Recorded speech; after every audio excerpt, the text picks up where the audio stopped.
The story of Morrigan begins in the Iron Age, between 600 BCE and 400 CE in Celtic Ireland. Two rival tribes face each other across the battlefield. They were fighting for the thing that most armies fought for in those days. Each tribe accused the other of hoarding all the resources. They claimed the best soil for themselves, and diplomacy couldn't solve this problem. A fog rolls in from above the trees without warning. This fog moves much faster than a natural fog.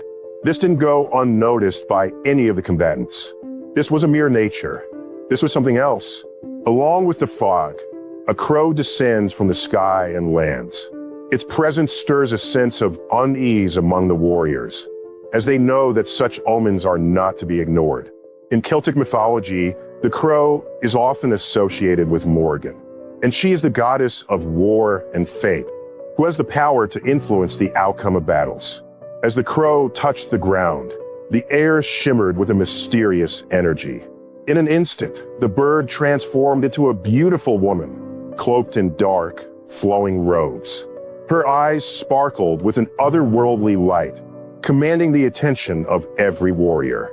As the tension mounted, Morrigan chose her side, with the fog swirling around her.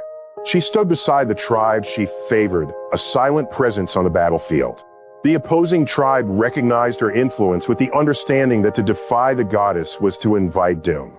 They accepted their fate. They knew that Morrigan would fight alongside her chosen warriors if necessary, leading them to victory. In that moment, the situation resolved itself. The goddess Morrigan had spoken, and neither tribe would dare deny her will. Morrigan was not only a goddess of war, she was also a goddess of sovereignty and fate. She embodied the complexities of life, death, and rebirth. Often, she was depicted as a triple goddess, representing three aspects: the maiden, the mother, and the crone, reflecting the cycle of life. Her influence extended beyond the battlefield, encompassing the realms of prophecy and magic. Warriors and chieftains alike worshipped Morrigan. She could grant victory, but was feared for her link to death and destruction. Many believed she could foresee battle outcomes and decide the fates of those who fought. This made her a figure of immense power and respect in Celtic culture. Legends of Morrigan would echo through the ages. Her name became synonymous with the fierce spirit of the Celts. It reminded us all of fate and choice, war and peace. In every clash of steel and cry of battle, her presence loomed. It was a constant reminder that the goddess of war was always watching, ready to intervene. She shaped the fates of those who dared to fight.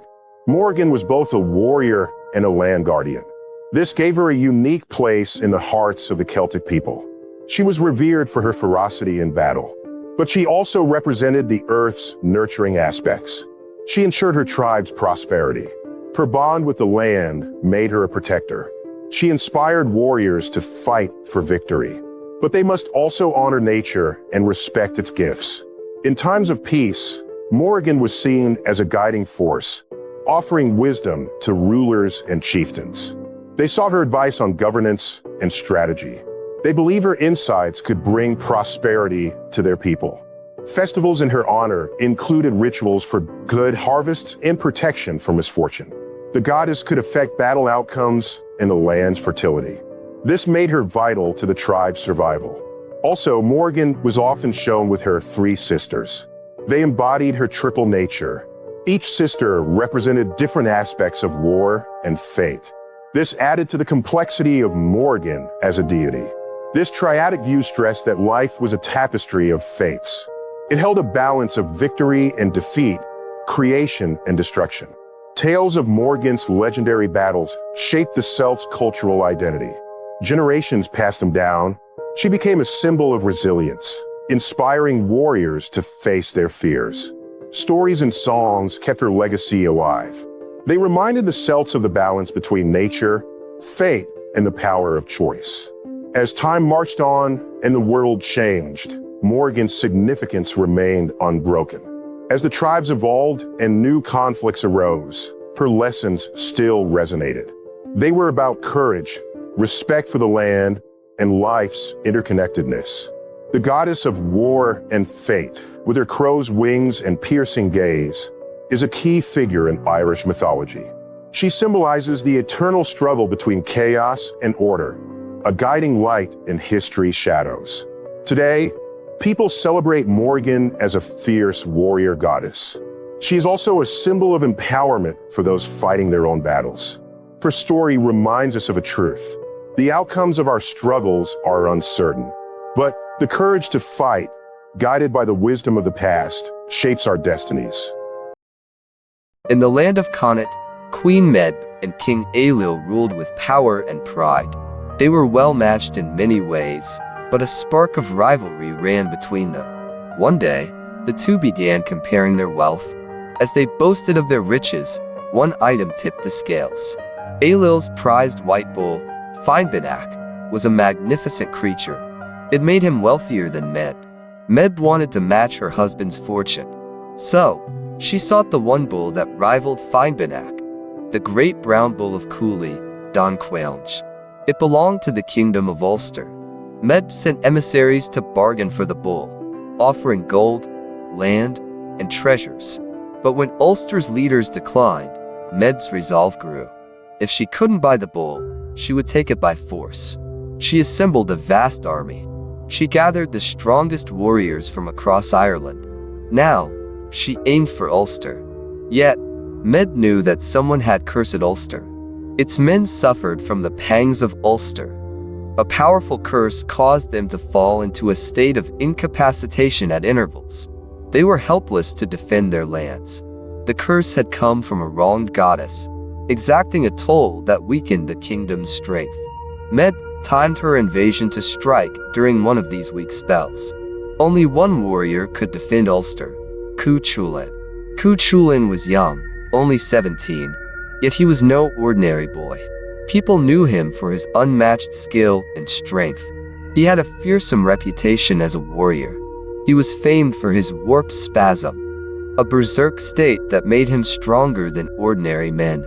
Cuchulainn knew he must defend Ulster.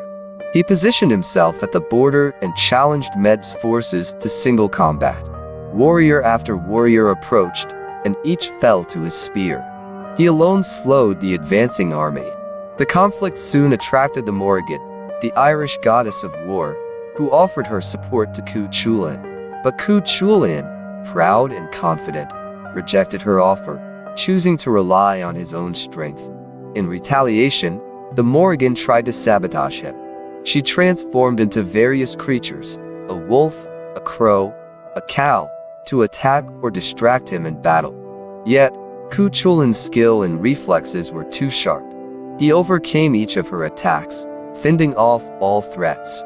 Growing desperate, Medb promised lavish rewards to anyone who could kill Cuchulainn. She even offered her daughter, Findabair, as a bride to any man who succeeded.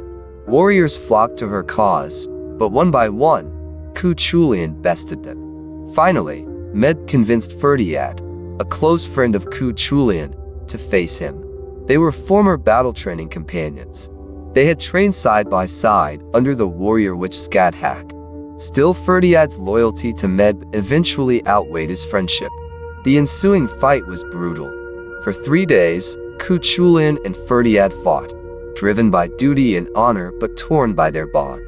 On the final day, Cuchulainn had to use the Giebald. It was a deadly spear. Once thrown, it would only stop after hitting its target.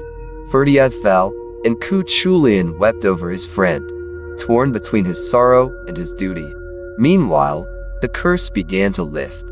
The warriors of Ulster awoke, ready to defend their homeland. Seeing Ulster's strength return, Medb withdrew her forces. But she captured Don Quailnge and took him to Connacht. The brown bull, however, did not take well to captivity. When he encountered Connacht, Ailill's White Bull, a violent clash ensued. Their fight shook the ground. Don Quailnge won, but was mortally wounded. He returned to Ulster, where he died, a somber end to Medb's ambitions. The tale of the Cattle Raid of Cooley left its mark on Ireland. It is a tale of pride, loyalty, and tragic sacrifice. It centers on Cuchulainn's bravery, He stood alone against impossible odds to defend his homeland